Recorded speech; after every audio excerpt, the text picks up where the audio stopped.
Quando estudamos a Bíblia Sagrada, percebemos que muitas vezes podemos entender mais profundamente a mensagem se prestarmos atenção nos nomes dos lugares e das pessoas envolvidas.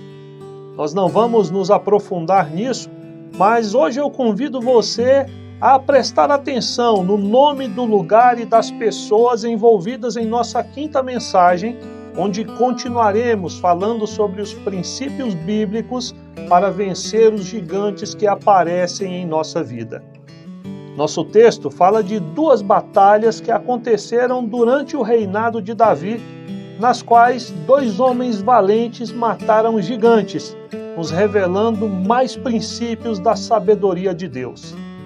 Continuaremos fazendo um resumo agora dos versos 18 e 19 do capítulo 21 do segundo livro de Samuel. Mais tarde, ocorreu ainda outra batalha contra os filisteus, num lugar chamado Gobe. Naquela ocasião, Sibecai, um dos soldados de Davi, matou um gigante chamado Safi.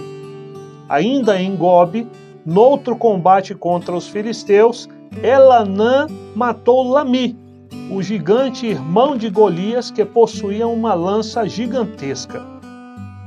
O texto não nos fala da participação de Davi nestas batalhas, até porque seus homens já haviam decidido que Davi não estaria mais pessoalmente com eles nas guerras, depois de quase ser morto por um gigante quando ficou cansado. Mesmo assim, as cenas bíblicas que lemos continuam nos ensinando princípios profundos, bastando prestar atenção nos nomes. A palavra Gobe, no texto original, tem um significado que indica um lugar profundo, e foi ali que aquelas batalhas aconteceram.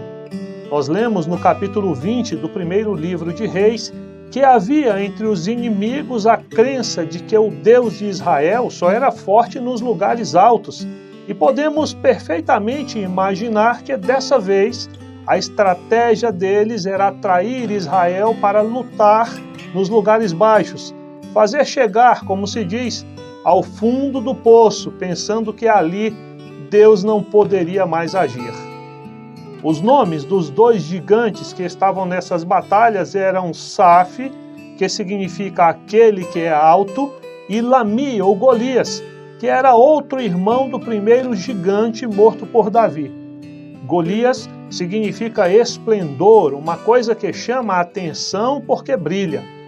Quando juntamos o entendimento destes nomes, podemos compreender que o povo de Israel estava lutando no fundo do poço contra inimigos que eram grandes e esplendorosos. Por favor, entenda que não estamos forçando uma interpretação do texto, estamos aproveitando significados de nomes que Deus escolheu deixar registrados para nós, para que a história nos fale o que estava acontecendo no contexto espiritual. Quando lemos os nomes dos dois homens que mataram esses gigantes, vemos Sibecai, que significa aquele que entrelaça ou aquele que mistura, e depois vemos Elanã, que no texto original significa Deus é misericordioso. Assim, encontramos os princípios por trás do texto histórico e completamos a interpretação a partir dos nomes que lemos. Os gigantes tentam nos atrair para lugares baixos, para fundos de poço, porque pensam que assim ficaremos fora do alcance do nosso Deus. E justamente quando estamos no fundo do poço, eles aparecem, ainda que menores do que aqueles que nós já vencemos, mas em nosso momento de fraqueza parecem enormes e cheios de esplendor, para nos diminuir em todos os sentidos. Entretanto, o texto também nos revela que quem está entrelaçado com Deus vence gigantes e que no fundo do poço a misericórdia de Deus ainda nos dá livramento. Pense nisso.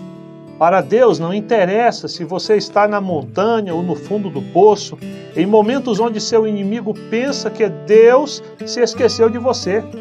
Ele continua sendo Deus, o Deus que te vê tanto no lugar alto como também no mais profundo abismo.